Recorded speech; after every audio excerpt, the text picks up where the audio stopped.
Hello, salut, salam alaikum. Bienvenue dans la cantine de Younes avec Karama Solidarity. Karama Solidarity m'a proposé de faire 4 super bonnes vidéos avec vous. Et aujourd'hui, je te propose le fameux dessert, le pudding de chia. Pudding de chia, c'est aussi un dessert, mais aussi une idée de suhoor agrémenté de fruits rouges aujourd'hui. Suis-moi pour la recette. Dans un premier temps, tu vas voir ici, il te faut que 3 recettes. Ici, c'est du lait de noisette, fameuse graine de chia.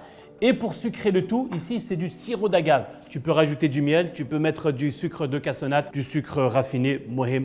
Tu utilises ce que tu veux pour sucrer. Dans un premier temps, pour accélérer la gélification. Pourquoi? Parce que la graine de chia va gélifier, bien sûr. Les graines de chia ont la particularité de gonfler. Donc, en le mélangeant dans un liquide, ici entre autres le lait de noisette, ils vont gonfler, ça va gélifier et ça va devenir une espèce de pudding.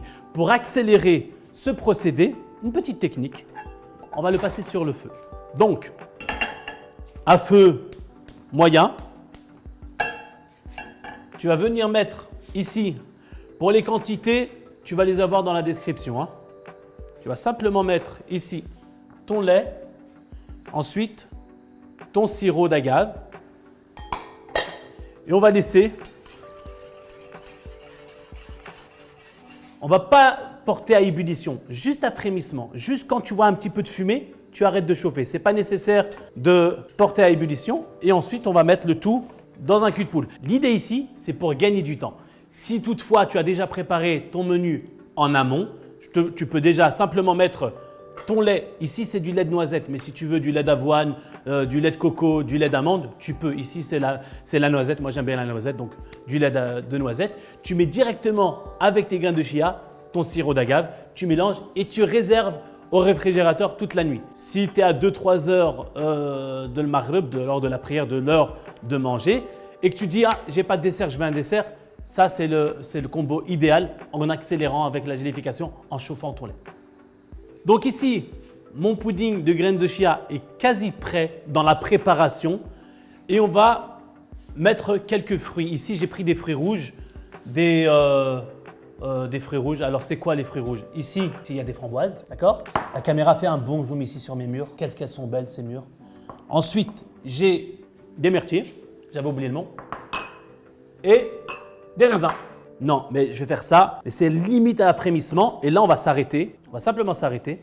On va mettre dans un cul de poule, parce que ça s'appelle un cul de poule, lait de noisette qui fume bien, magnifique. Et on va rajouter ici plus ou moins les quantités 200 g de graines de chia.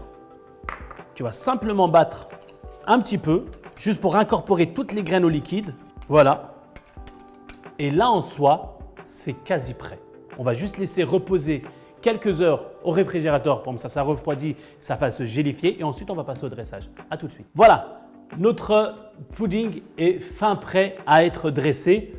Ici, comme je te l'ai promis tout à l'heure, 3 ingrédients. Donc, des graines de chia, du lait végétal, ici c'était du lait de noisette et du sirop d'agave. Alors, quelques cuillères et ensuite on va mettre par-dessus des fruits rouges. Alors, essayons que ça soit le plus beau possible sans devoir toucher les bords. Et donc, ça c'est un dessert. C'est un dessert, mais c'est aussi une idée de repas pour suhoor, avant le lever du soleil. Donc, le pudding de chia avec un peu de myrtille, des mûres, soyons généreux dans les fruits.